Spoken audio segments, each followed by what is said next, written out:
Ziska pharmaceutical limited নতুন নিয়োগ বিজ্ঞপ্তি প্রকাশ করেছে, যেখানে সরাসরি সাক্ষাৎকারের মাধ্যমে 51 জন লোক নিয়োগ করা হবে।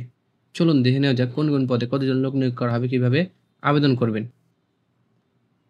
জিসকা ফার্মাসিউটিক্যাল লিমিটেড দেশের অন্যতম শীর্ষ ওষুধ প্রস্তুতকারী প্রতিষ্ঠান। জিসকা ফার্মাসিউটিক্যাল লিমিটেডের গাজীপুর কারখানা ও কারখানায় কর্মরত শ্রমিক কর্মচারীদের নিরাপত্তা নিশ্চিত করতে জরুরি ভিত্তিতে নিম্নোক্ত পদে কর্মরত ও অভিজ্ঞতাসম্পন্ন লোক নিয়োগ করা হবে। প্রথম যে পদ আছে এটা হচ্ছে নিরাপত্তা অফিসার ইনচার্জ, 1 জন। যোগ্যতা সেনাবাহিনী থেকে সদ্য অবসরপ্রাপ্ত, কমপক্ষে ওয়ারেন্ট অফিসার, বয়স 55 বছর, কম্পিউটার চালনা এবং ইন্টারনেট ব্রাউজিং এর সক্ষম। মাসিক বেতন হচ্ছে 35,000 টাকা, অন্যান্য সুবিধা বছরে 2টি উৎসব বোনাস, ব্যাচেলর আবাসিক সুবিধা এবং অফিসার মেসে সাবসিডিজর খাবার। ঠিক আছে। 2 নম্বর পদ হচ্ছে জুনিয়র অফিসার সিসিটিভি মনিটরিং, 6 জন। যোগ্যতা কমপক্ষে SSC, diploma in computer science, CCTV পর্যবেক্ষণ সিস্টেম এবং সফটওয়্যার চালনায় পূর্ব অভিজ্ঞতা সম্পন্ন। সুরক্ষা প্রোটোকল এবং পদ্ধতি সম্পর্কে প্রাথমিক ধারণা থাকতে হবে।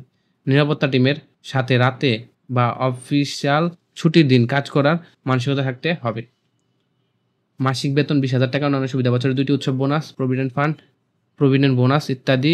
কোম্পানির নিয়ম অনুযায়ী সুযোগ সুবিধা, কারখানা এলাকায় বেড়াকে ব্যাচেলর আবাসিক সুবিধা এবং নিজস্ব খরচে খাবার।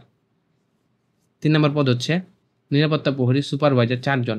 যোগ্যতা সামরিক বাহিনী থেকে সদ্য অবসরপ্রাপ্ত, কমপক্ষে সার্জেন্ট সম পদধারী, বয়স 50 বছর। মাসিক বেতন 25,000 টাকা, অন্যান্য সুবিধা বছরে 2টি উৎসব বোনাস, ব্যাচেলর আবাসিক সুবিধা এবং কোম্পানীয় ব্যবস্থাপনার সাবসিডারি খাবার।